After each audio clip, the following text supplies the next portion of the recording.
You are parked outside a gas station at 11:18 p.m. The car is still running.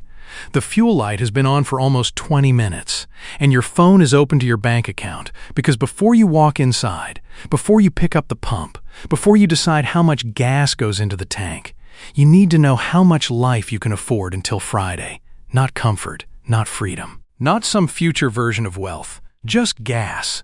$9 feels careful, $14 feels irresponsible, and you sit there for a moment under those yellow gas station lights with your hand on the steering wheel and that quiet pressure in your chest. Nobody sees it.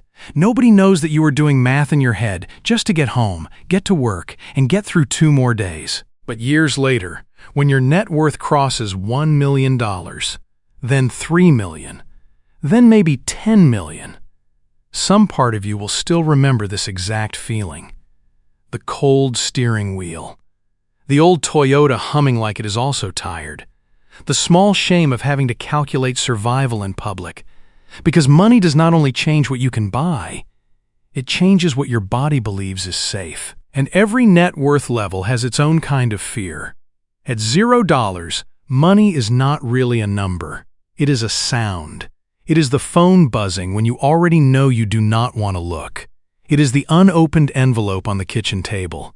It is the refrigerator making a noise you have never heard before. It is the 3 seconds before your card either goes through or does not. At 0, you do not think very far ahead. You cannot afford to. You think about Friday. You think about the next direct deposit. You think about which payment comes out first. You think about whether the electric bill can wait 3 more days without becoming a bigger problem. Your world gets smaller.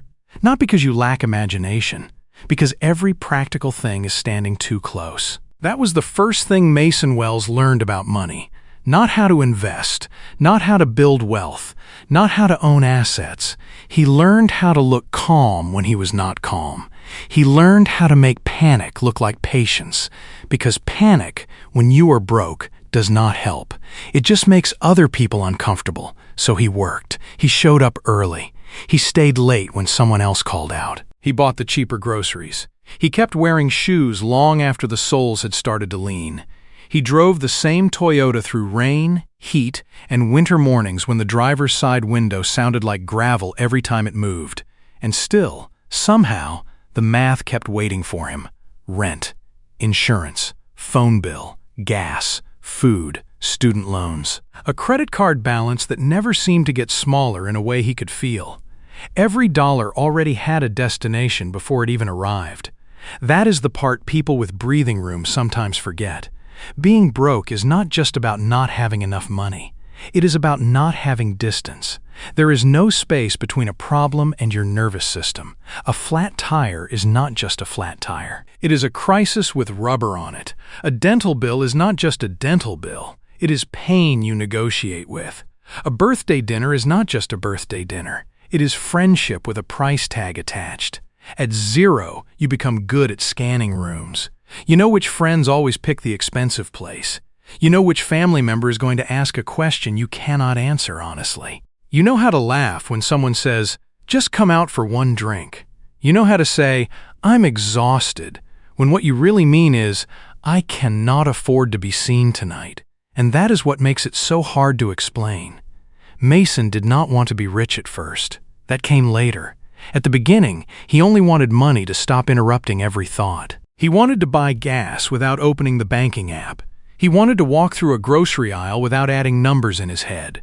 He wanted one quiet week where nothing broke, nothing bounced, and nobody needed anything from him. Then one morning, after months of small refusals that nobody applauded, something changed.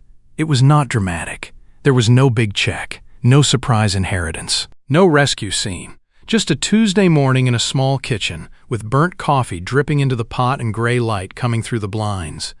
Mason opened his banking app. The balance was $1,003.47. He stared at it. Then he refreshed the screen. The number stayed.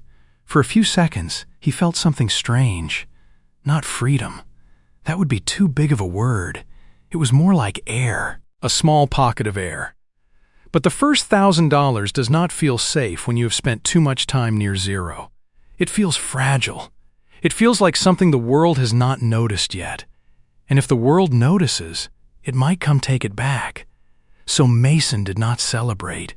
He did not buy anything. He did not text a friend. He just became more careful. He checked the balance every Tuesday morning, even when there was nothing new to see. He checked it because his mind understood the number, but his body did not trust it.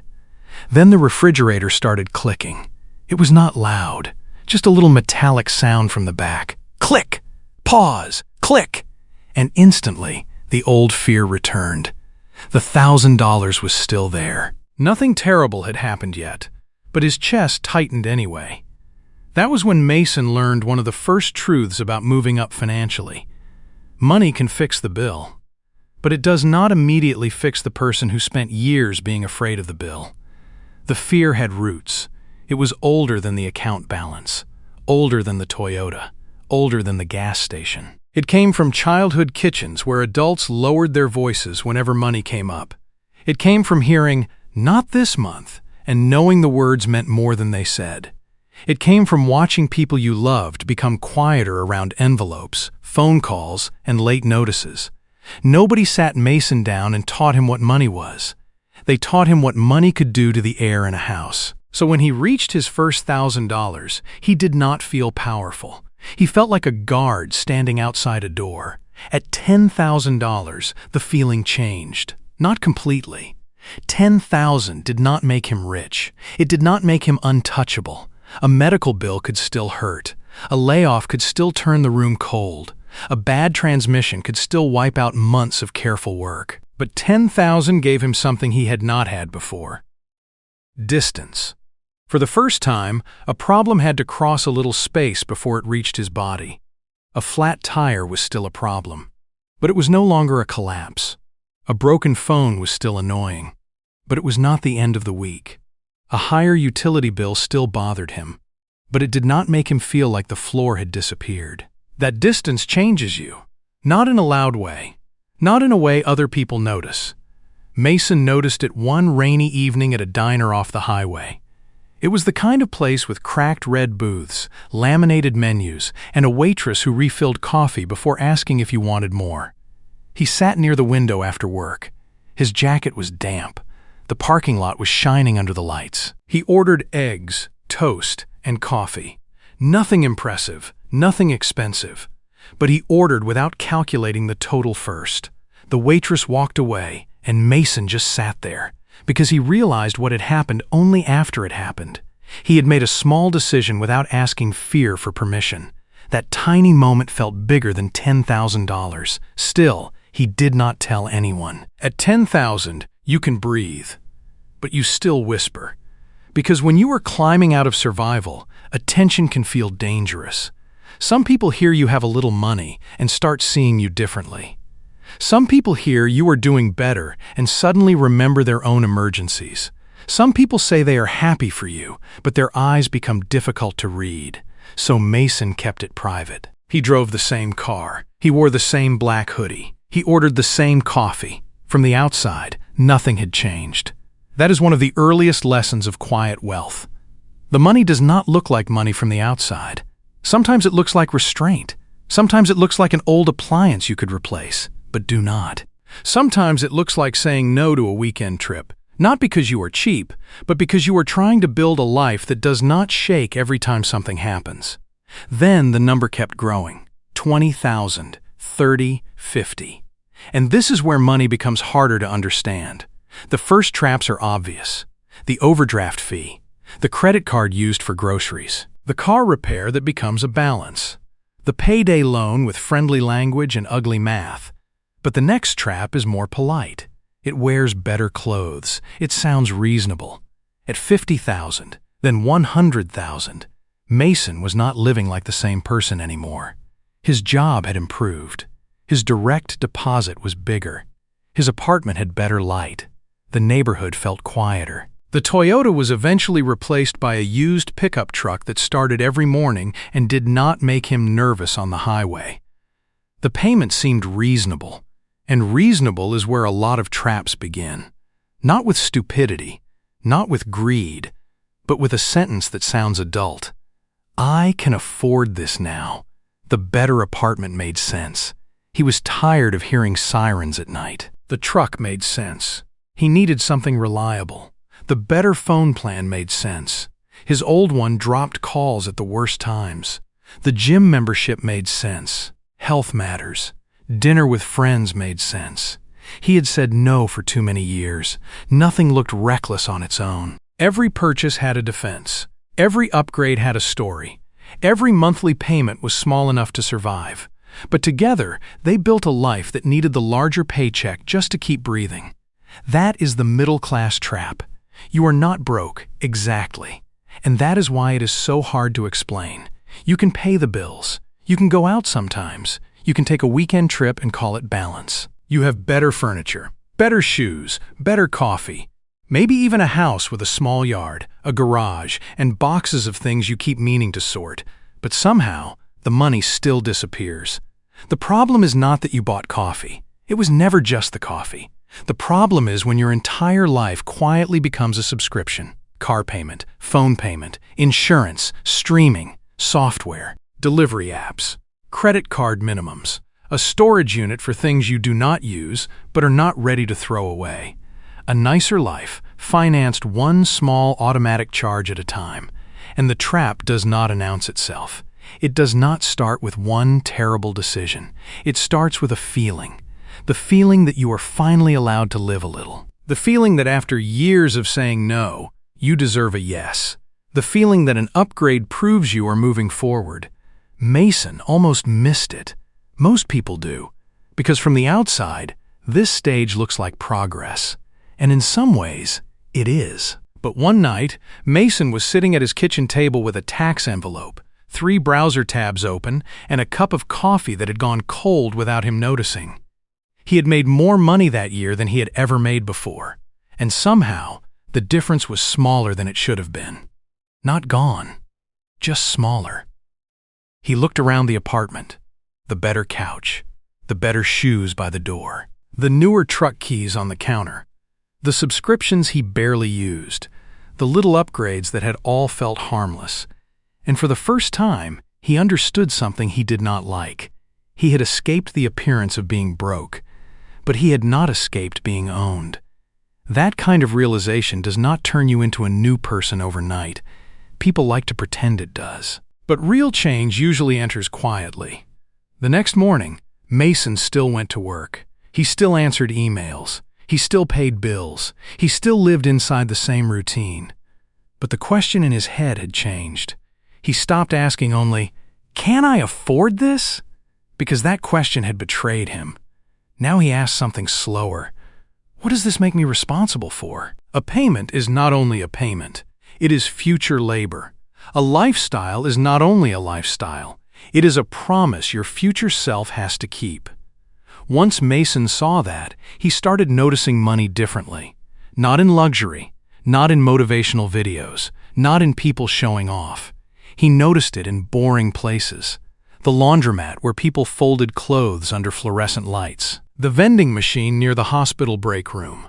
The parking lot that filled up every weekday before 9 a.m., the storage facility on the edge of town, where a man named Frank opened the gate every morning at 6:12 with cold coffee in one hand and a heavy ring of keys in the other. Frank did not look rich. He wore faded jeans. His boots were scratched. His truck was older than Mason's. He had the tired, practical face of a man who already knew the repair would cost more than the estimate. Most people saw a storage facility. Rows of metal doors, concrete lanes, security cameras, a little office that smelled like dust and burnt coffee. Mason saw rhythm. He saw units billed every month. He saw late fees, insurance add-ons, OC payments, a waiting list, a rent roll clipped to a board behind Frank's desk. He saw money arriving not because Frank was performing every hour, but because Frank owned the place where other people stored the overflow of their lives. That was the shift. Mason was still earning money. Frank was receiving money. There is a difference. Not a glamorous difference. Not a moral difference. A structural one. And once you start seeing that structure, ordinary streets begin to look different. Most people walk past cash flow every day because it is not dressed like opportunity. It looks like a coin laundromat beside a nail salon, a duplex with peeling paint, a vending route nobody brags about, a small parking lot near a clinic. A boring service business with dusty carpet and customers who come back because they need it, not because it is exciting.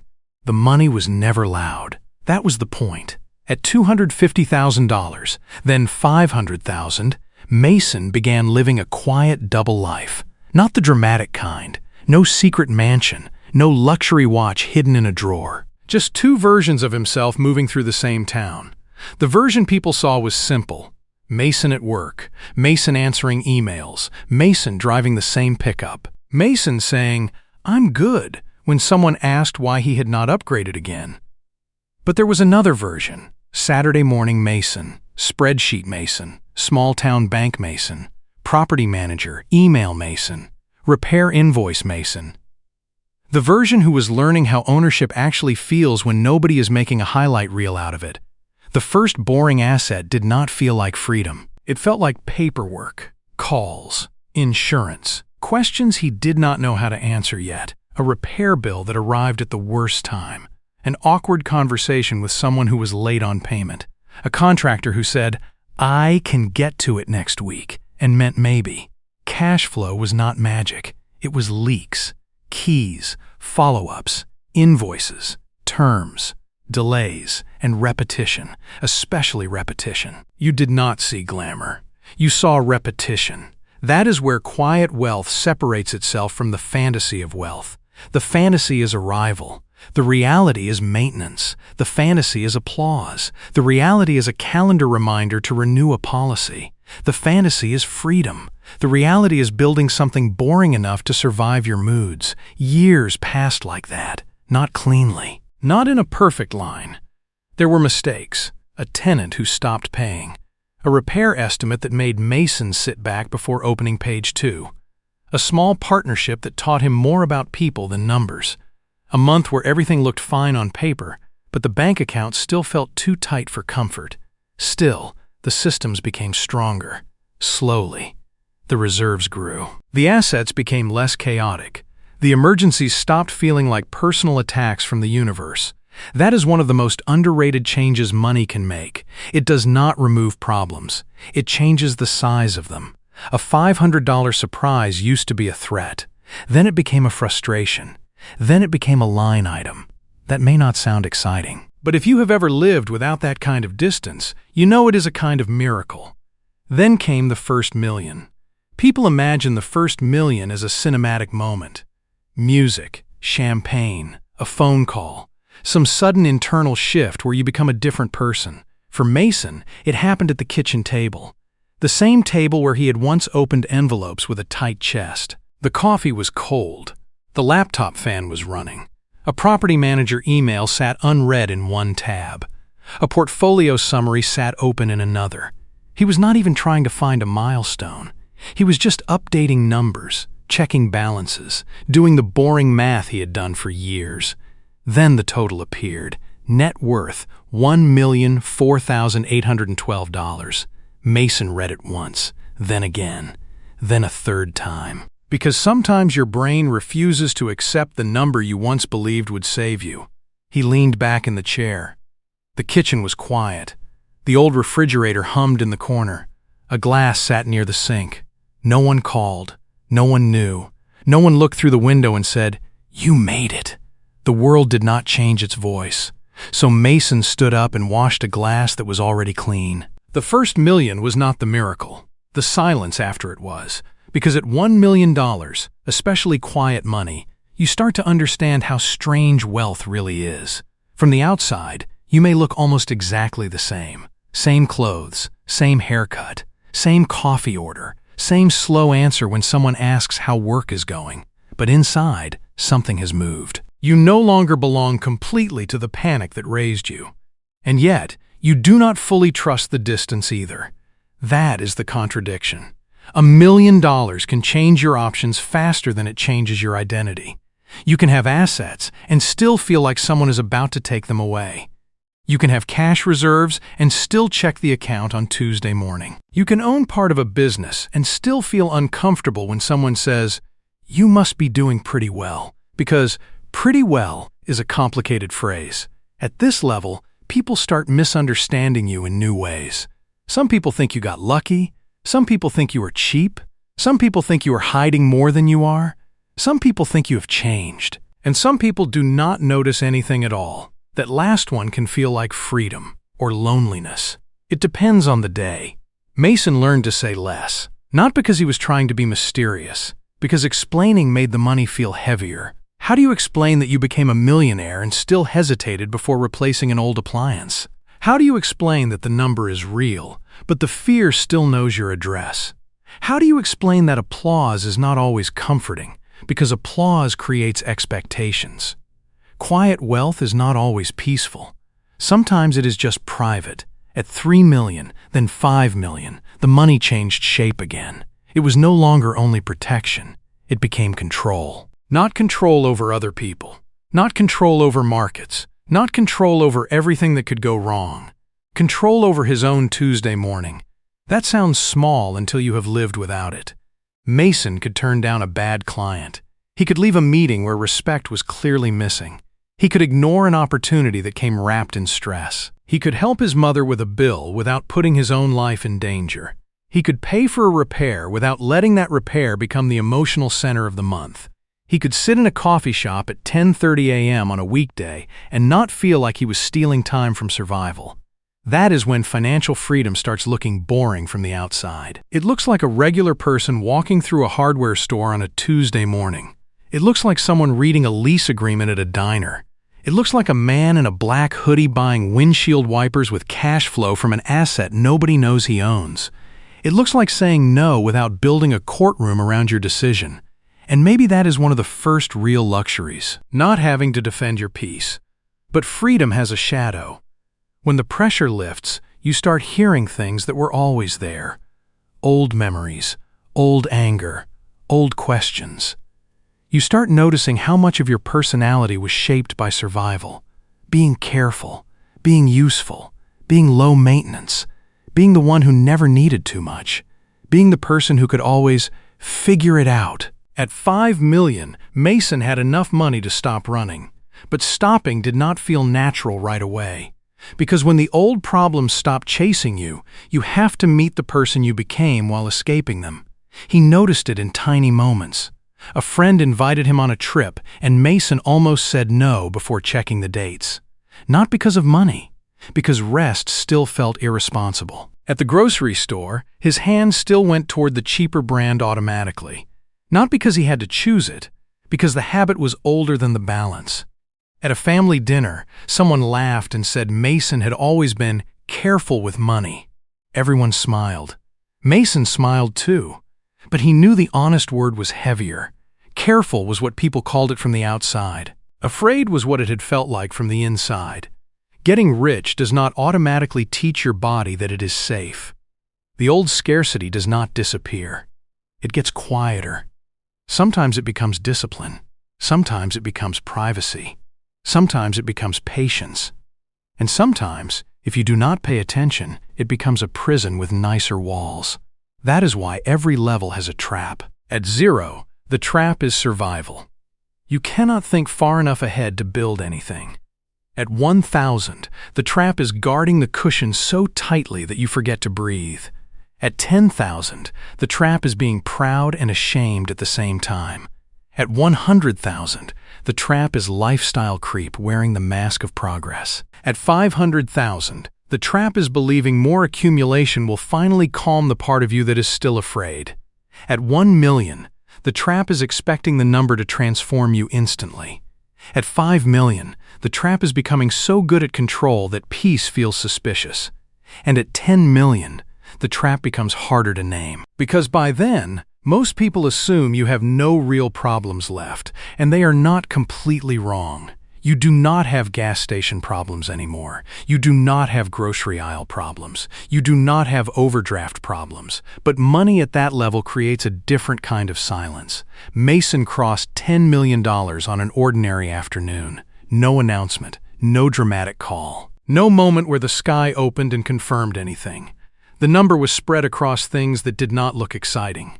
Equity in small businesses, real estate, cash reserves, Index funds, a storage facility that still needed a gate repair, a quiet ownership stake in a parking lot near a medical office, a few boring assets that would make most people politely change the subject. That was the whole point.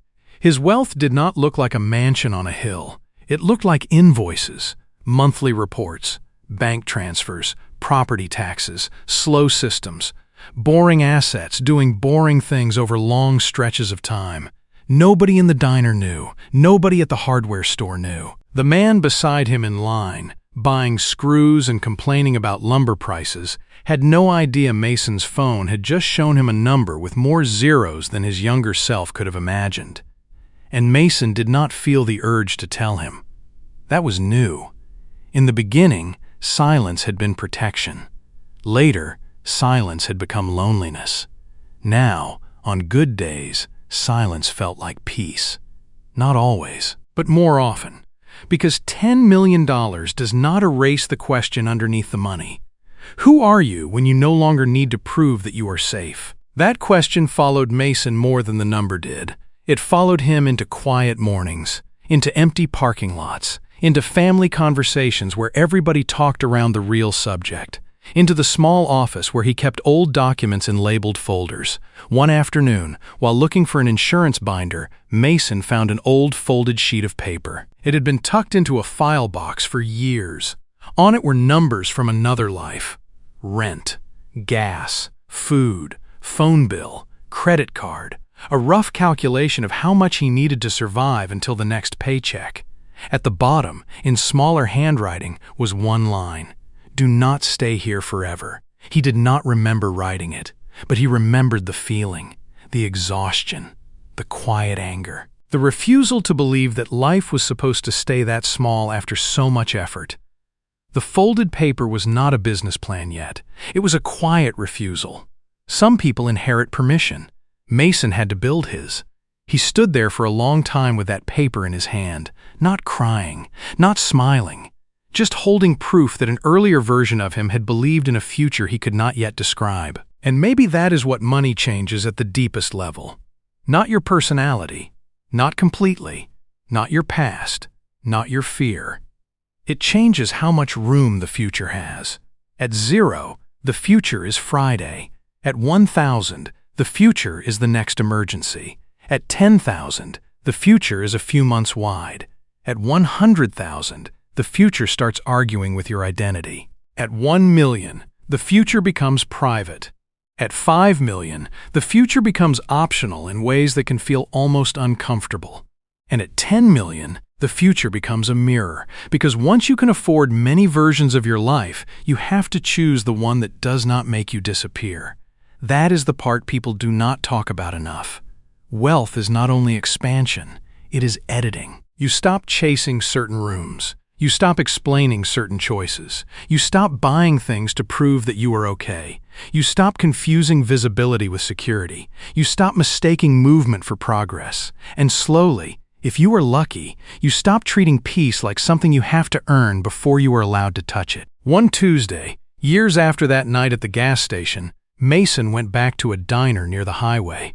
Not for a meeting, not for a deal, not because anyone was waiting for him, just breakfast. The waitress refilled his coffee without asking. A man in a work jacket sat near the window, looking down at his phone with the serious face people make when money is involved. A young woman at the counter counted cash tips and slid a few folded bills into her coat pocket. Outside, rain moved across the parking lot.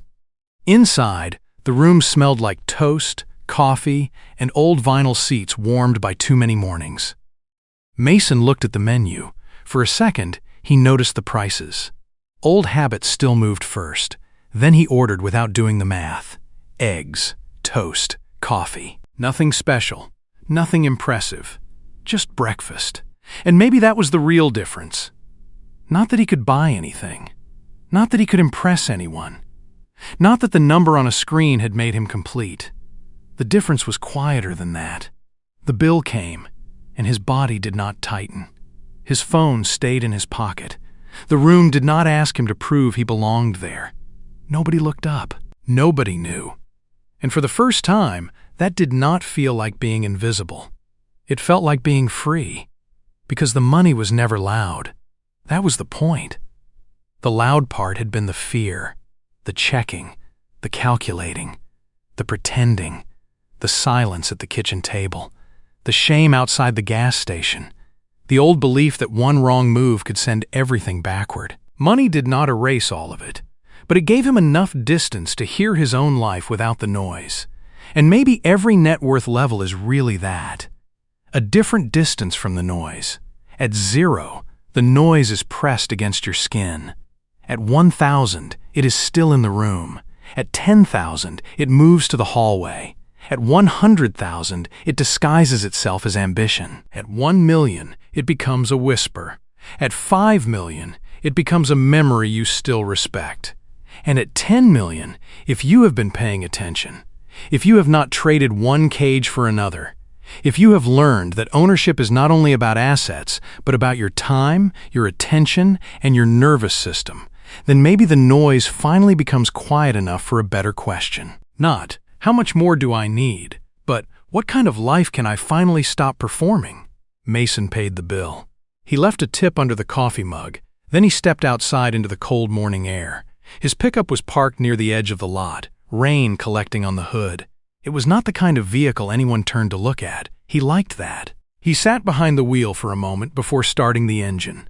No bank app, no calculation, no yellow gas station light pressing down on him. Just rain on the windshield, the quiet weight of years, and the strange, ordinary miracle of having enough.